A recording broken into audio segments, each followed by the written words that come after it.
ma job ni bras droit gérer sale besogne yi main gauche yëngal town bi yëpp ni guerre froide wow tey la sama life ni holocaust yaa nga takkay ngan di chaîne taxul ma doon jàmm time is money lu tax may lay temps wow nitu fitna lu may doye boy jàmm pare leen tabaski tey nga am B200 wow yaa no boy may ka tëgg ma rap ko wow no tàcc ko li mooy malan hardcore. Salaamaaleykum mbokk yi ñuy seetaan ci C9 Média mais en même temps ñuy seetaan ci réseau câble yi Hero TV International toujours un plaisir de vous retrouver pour seen émission Sportissimo dooratina nag di baalu ñëpp ak di leen baal ak ci weeru koor bi nga xamante ne jóge nañ fi et Korité bi j'espère que ça s'est très bien passé ba léegi nag dañuy continuer sunu émission Sportissimo comme ni ñu ko doon defee tey nag ñuy ñëw seet si benn jeune bi nga xamante ne c'est un entrepreneur c'est un jeune bi nga xamante ne qui est amoureux du sport di investir lu bari tey jii nii ci wàll bi nga xamante ne ñu ngi ci muy maanaam wàllum sport bi tey nag moom lañ ñëw seet fi nga xamante ne muy waxam waxtaan ak moom tey di ngeen xam lu bari ci centre de formation bi nga xamante ne aussi am na ko et du nom de Kéléfa Sané donc nag boo leen ñu xaaree rek léegi ak le développement ñu dem waxtaan ak moom let's go. boy jàmm pare leen tabaski tey nga am B200 wow yaa no boy may ka tëgg ma rap ko wow no tàcc ko li mooy malan hardcore démb nga juddu dee tey yëpp na fuck you dead way bi ngay sama los comme dab wow no comme dab ah toujours droit mettez garde rouge sëgg fii xaram ni kuy jullee néew mauvaise haleine jëlal bain de bouche foog commentaire yi ñu ko fii teewale néew mbaay tëgg yaa tëgg mbaay tëgg oh tëgg mbaay. Bonjour, vous allez bien? Ça va alhamdulilah. yaa ngi si jàmm bu baax. sant maa ngi si jàmm. koor gi jeex na si jàmm. waaw alhamdulilah ñu ngi sant yàlla. di baalu ak. borom mbokk jullit yi yëpp. macha allah. ak képp ku jege diine l'islam. di leen ne voilà koor bi jeex na. ñuy baalu ak di sant yàlla. d'accord te jublu ci leneen. macha allah c'est très bien alors Kéléfa Sané est-ce que vous pouvez présenter aux internautes qui nous suivent sur C9 Média? ah Kéléfa Sané doomu Sédhiou la Casamance. d'accord Pakaaw li ñu koy waxee. Pakaaw. donc président directeur général Glosport. d'accord centre de formation bu nekk fii Dakar. d'accord nekk ci base armée de l'air. voilà ñu ngi nii ci waar bi. yéen a ngi ci waaru pourquoi vous avez choisi le Sénégal? ah le Sénégal on est sénégalais. d'accord donc c'est pas un choix. ça devrait être une obligation. ok parce que quand on est de. fu nga jógee rek nga mën a tiitaru quoi nga mën a def dara. donc Sénégal suñu dëkk la. suñu dret suñu lépp fii la cosaanoo fii la nekk. c'est vrai donc fii la. fii la waaw il y a pas le pourquoi. c'est le Sénégal tout court. c'est le Sénégal. li nga doon boo ko bañee dafa fekk nga gën see ñaaw. c'est ça te gëm li nga doon aussi am na solo bu baax a baax. alors vous êtes amoureux sportif. vous aimez le sport. oui et tey jii nii on peut pas parler de Kéléfa Sané sans le sport. et wax ñu un peu vous et le sport comment ça se passe. ah ça c'est mbëggal bu doy waar. ndeysaan parce que xam nga bëgg dara.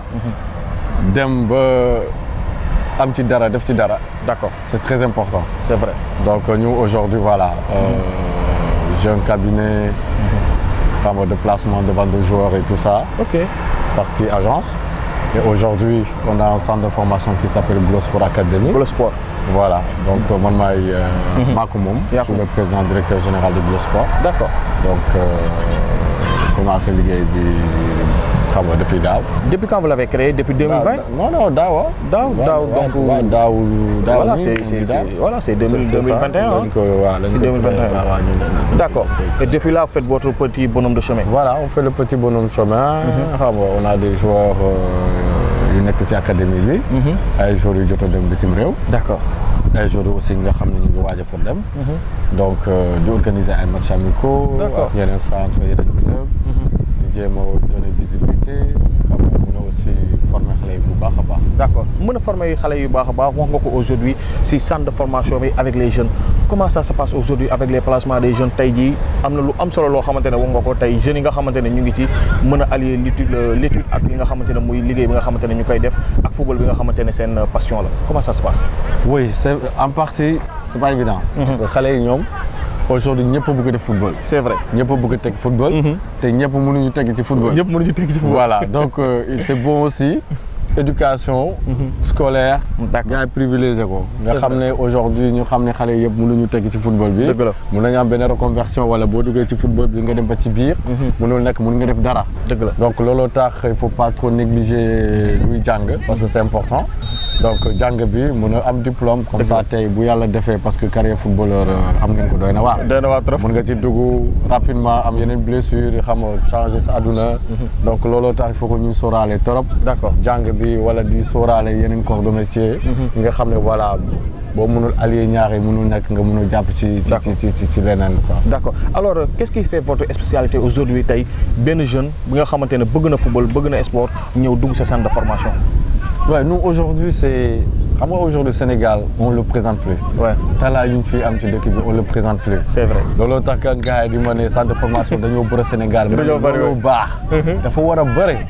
pour que concurrence bi mu mun a baax parce que talent yu ñu am ci dëkk bi benn ñaar ñetti centre ñuy xam wala ñuy renommer tout ça mënuñu jël lépp dëgg la mënuñu am lépp donc il faut que mu bëre pour que ku ci nekk mun a gis boppam d'accord ñu mun a jël football boobu noonu fédéré ko xam nga créer ci benn économie autour du football sénégalais surtout parce que le football c'est du business c'est à comprendre donc ñun ci kaw loolu ça nous permet aujourd'hui les gamins qu'on nous signale wala ay détection du staff di def et tout on a le temps d'accord de voir les gamins bu ñu gisee benn xale bu baax bi nga xam ne je sais qu'aujourd'hui ce gamin là pour faire l'avenir du football sénégalais pour faire dara bitim réew donc nous on garde parce qu'aujourd'hui ce qui nous intéresse c'est pouvoir comme on dit les gars, vendre les joueurs. Voilà, c'est sortir le maximum de joueurs qu'on peut vendre et travailler sur l'élite.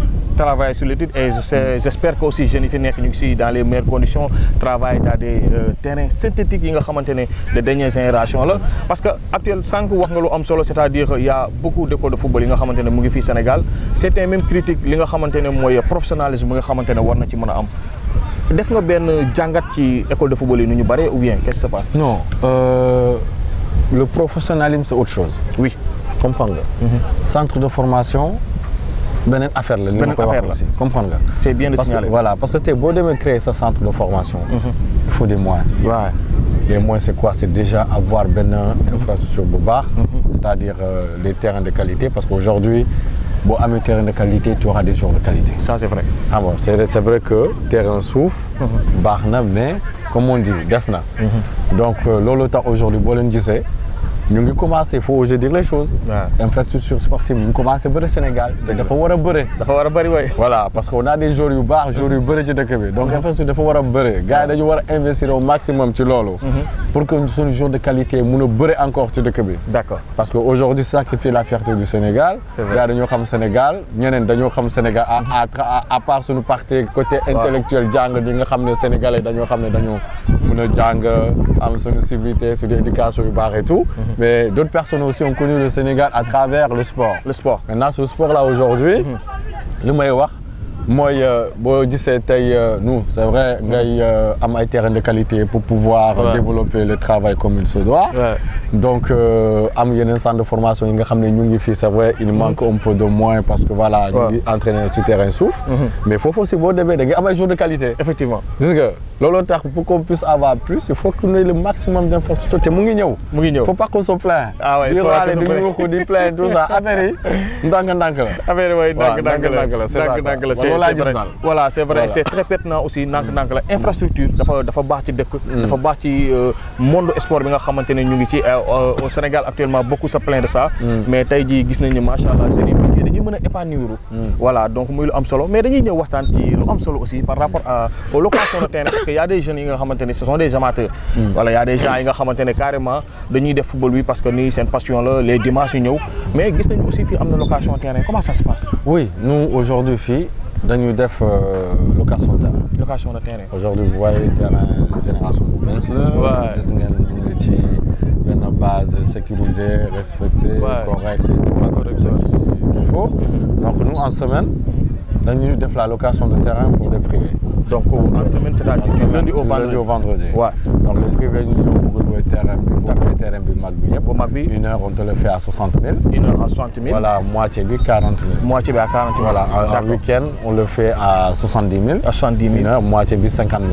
D'accord. Maintenant les clubs qui sont là vu que dañoo bëgg football ñoo bëgg suñu Sénégal bëgg suñu club yi pour leen jàppale. On le fait des prix. D'accord. Des prix vraiment forfaitaires. Parce qu'aujourd'hui, le partenariat qu'on a développé avec l'armée de l'air et tout ça, parce qu'il faut savoir aussi féliciter, encourager, soutenir surtout. D'accord.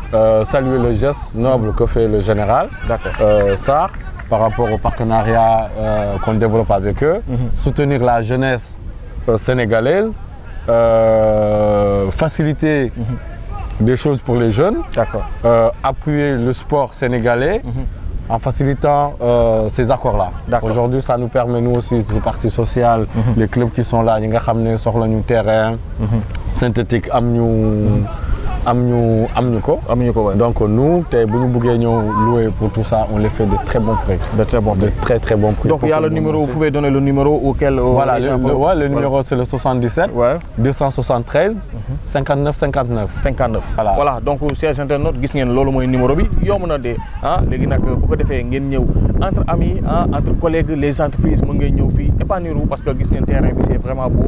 Donc vous avez le numéro, vous pouvez réserver ces matchs. Moi aussi, je vais faire match avec ñi nga xamantene moy team C9 Média bu ko défé dinañ mëna ñëw fi tamit di def suñu match filmer ko yeen ñi nga xamantene internet yi bëgg ngeen match ak ñun on va le faire. Alors merci beaucoup. Juste dañuy ñëw ci conseil yi nga xamantene da nga koy jox jeunes yi parce que aujourd'hui vous êtes des porteurs de voix gars dañ leen déglu té jeunes yi bari dañuy bëgg football des fois dañuy manquer yenn conseil té yan conseil ngay mëna jox jeunes yi nga xamantene bëgg nañ football bëgg nañ egg fu Sadio Mané egg bëgg nañ egg tay fu Idrissa Gana egg ou bien tay fu Lionel Messi egg wala tay Cristiano Ronaldo. Quel conseil vous leur donnerez? Le conseil, il est simple. C'est-à-dire, les Wolof de Kouyakamte, c'est quoi? C'est Yakoulé? Kouyakamte Yakoulé. Voilà. Il faut être patient. Ouais. Le football, le meilleur gars, c'est du business. Et le football, ça demande de la patience. De la patience, oui. Tu es joueur Boudougo parce que, du tu veux, c'est jouer.